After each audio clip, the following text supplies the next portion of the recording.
దేవునికి స్తోత్రం. ప్రియమైన వారలారా, రక్షకుడును ప్రభు అయిన యేసుక్రీస్తు వారి నామంలో మీకు శుభములు, వందనాలు తెలియజేస్తూ ఉన్నాం.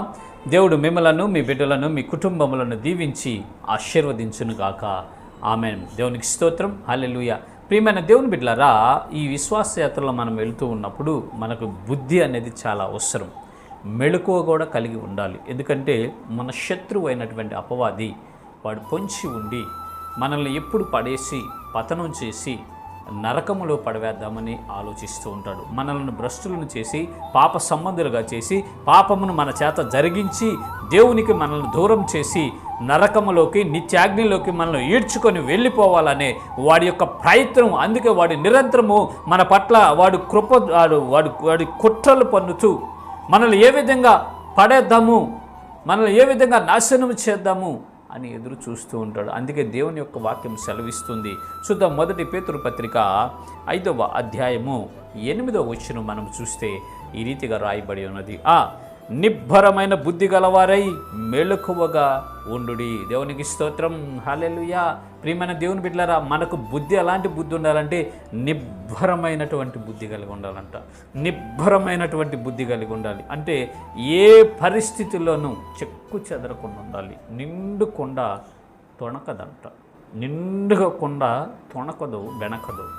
మనం దాన్ని మోసుకొని వెళ్తున్న నీళ్ళని తొణకుండా అట్లాగే స్టడీగా ఉంటుంది. కారణం ఏంటంటే అది నిబ్బరము కలిగి ఉంటుంది. అలాగే మనము కూడా నిబ్బరము కలిగి ఉండాలి. కష్టాలైన, శ్రమలైన, బాధలైన, వ్యాధులైన, ఉపద్రవములైన, నిందలైన, ఇరుకులైన, ఇబ్బందులైన, శోధనలైన, ఏదైనా సరే, కరువైన, ఖడ్గమైన, హింసలైన సరే నిబ్బరము కలిగి మనం ఉండాలని పరిశుద్ధ లేఖనాలు సెలవిస్తున్నాయి.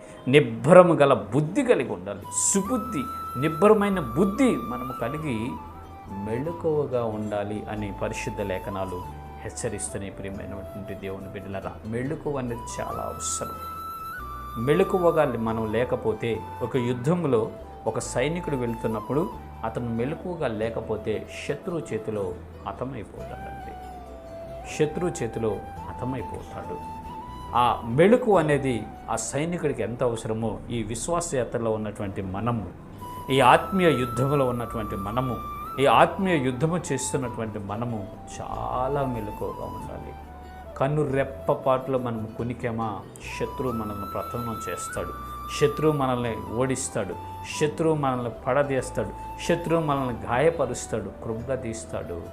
మనల్ని క్రమక్రమంగా దిగజార్చి పాపము చేయించి దేవునికి దూరం చేసి నశించిపోయేటట్లు చేస్తాడు. కాబట్టి ప్రియమైన దేవుని బిడ్డలారా, నిబ్బరము కలిగినటువంటి బుద్ధి గల వారై మెళకువగా ఉండండి. మెళకువగా ఉండటం అంటే కళ్ళు తెరుచుకొని చూడమని కాదండి. నీ ప్రవర్తన, నీ మాటలు, నీ ఆలోచనలు, నీ చూపులు, నీ తలంపులు, నీ ఉద్దేశ్యములు, నీ క్రియలు వాక్యానుసారంగా ఉండాలి. వాక్యానుసారమైన జీవితం జీవించాలి.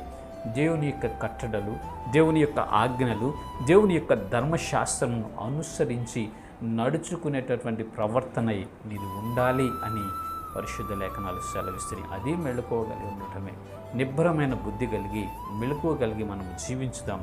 ఈ విశ్వాసయాత్రలో ముందుకు వెళ్ళి జయాన్ని పొందుకొని పరలోక రాజ్యం చేరుకుందాం. ఇటు కృప దేవుడు మనందరికీ కలుగు చేయనుగాక.